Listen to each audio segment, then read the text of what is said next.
So hello dear student, কেমন আছো? I hope প্রত্যেকে শুধু ভালো না, ভীষণ ভালো আছো। স্ক্রিনের ওপর একটা কোশ্চেন দেখা যাচ্ছে, তাই না? প্রশ্নটা কি বলেছে সেটা আজকে আমরা মন দিয়ে পড়বো, বুঝবো এবং সেই কোশ্চেনটা অ্যাকর্ডিং আমরা আনসার করার চেষ্টা করব। ওকে, কি বলেছে দেখো। একটি ত্রিভুজের তিনটি বাহুর দৈর্ঘ্য 48 সেন্টিমিটার, 14 সেন্টিমিটার এবং 50 সেন্টিমিটার। ত্রিভুজের পরিব্যাসার্ধ কত? দেখো এখানে যে ত্রিভুজ, এটা হচ্ছে বিষম বাহু ত্রিভুজ, ঠিক আছে?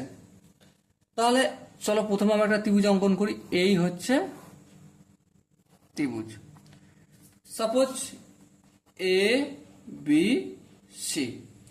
দৈর্ঘ্য কত কত বলেছে? সাপোজ এখানটা দিচ্ছি নাম 50, এখানটা 48 আর এখানটা কত 14 সেন্টিমিটার। চলো এবারে এদের পরিব্যাসার্ধ, মানে প্রথমে আমাকে মধ্যমা অঙ্কন করতে হবে। হ্যাঁ চলো ফটাফট করে মধ্যমা অঙ্কন করে নিলাম।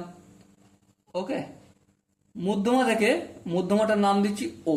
ও থেকে এ পর্যন্ত, ও থেকে বি পর্যন্ত, ও থেকে সি পর্যন্ত ইকুয়াল ডিস্টেন্স হবে। তাহলে যদি হয়, এবারে এটা বিষমবাহু ত্রিভুজ। বিষমবাহু ত্রিভুজের একটা বাহুর দৈর্ঘ্য 14, একটা বাহুর দৈর্ঘ্য 48 আর একটা বাহুর দৈর্ঘ্য 50। তাহলে পরিব্যাসার্ধ নির্ণয় করার সূত্র কি? আমরা কি জানি? A B C by under root of কি? Under root of A plus B plus C into A plus B minus C into A plus C minus B, আবার B plus C minus A. এই formula জানি, formula fit করে দেবো। চলো, এ বলতে এটাকে আমি এ ধরছি, এটাকে আমি বি ধরছি আর এটাকে আমি সি ধরছি। এ বলতে 50 ইন্টু 48 ইন্টু 14। এবার দেখো এ প্লাস বি প্লাস সি মানে তিনটে বাহু সমষ্টি 50, 48 আর 14। তিনটেকে যদি যোগ করি কত পাবো?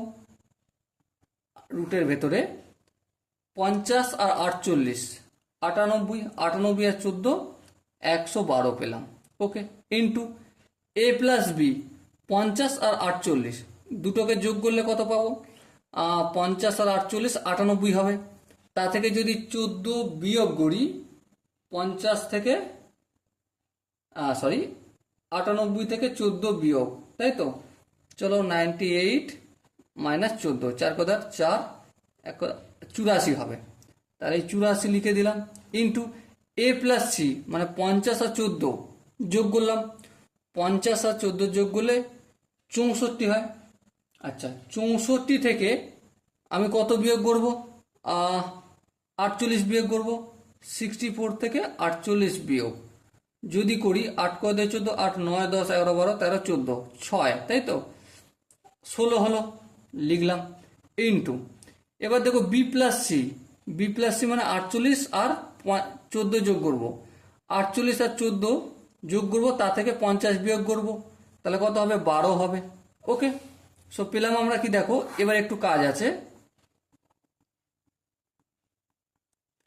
দেখো এখানে 16, রুটের ভেতরে 16 আছে, তার মানে রুটের বাইরে আনলে 4 হয়ে যাবে। হ্যাঁ, আচ্ছা এবার দেখো 112 আছে রুটের ভেতরে, তাই তো? আচ্ছা 112টাকে কি কিছু করা যায়? হ্যাঁ, 16কে 7 দিয়ে গুণ করলে কত হয়? 112 হয়। 6 7 42, 2 হাতে 4, 7 1 7 আর 4 12। হ্যাঁ, 7 আর 4 11, ঠিক আছে। এবার দেখো এই 84টার কাজ করছি। 84টাকে আমি কি করব? 84টাকে আমি একটা কাজ করি। কি কাজ? এই 84টাকে একটু কাটি। 84 84, হ্যাঁ চলো প্রথমে আমি 4 দিয়ে করি, 21 হলো। চলো 4 গুণিতক 21, তাহলে 4 গুণিতক 21 না লিখে 3 গুণিতক 7 লিখলাম। আর এই 16টাকে তো আমি বাইরে নিয়ে চলে গেছি। আর এখানে যে 12 রয়েছে, 12টাকে আমি 4 গুণিতক 3 করে দিলাম। বেশ, গল্প মিটে গেল।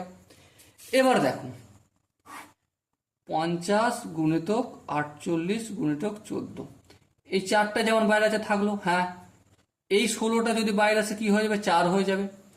এখানে একটা 7, এখানে একটা 7, তা দুটো 7 থেকে একটা বাইরে আসবে। এখানে একটা 4, এখানে একটা 4, দুটো 4 থেকে একটা বাইরে। এখানে একটা 3, এখানে একটা 3 বাইরে আসলো। বেশ, এবার দেখো 7 এককে 7, 7 দুগুণে 14, 2 এককে 2, 2 দুগুণে 4। বেশ, এরপর কি করা যাবে, 2 এককে 2, আর এটা হচ্ছে 24, তাই তো। 3 এককে 3, 3 আষ্টে 24। এবার দেখো 4 এককে 4, 4 দুগুণে 8, 2 এককে 2, 2 দুগুণে 4, 2 এককে 2, 25 দুগুণে 50। সো আলটিমেট কত হলো, 25 সেন্টিমিটার পরিব্যাসার্ধ। শুধুমাত্র ক্যালকুলেশন করার ছিল, আর তো বিশেষ কিছু করা ছিল না। ওকে, সো ডিয়ার স্টুডেন্ট, দেখা হচ্ছে পরবর্তী সেশনে। ততক্ষণ পর্যন্ত ভালো থেকো, সুস্থ থেকো এবং জয় হিন্দ।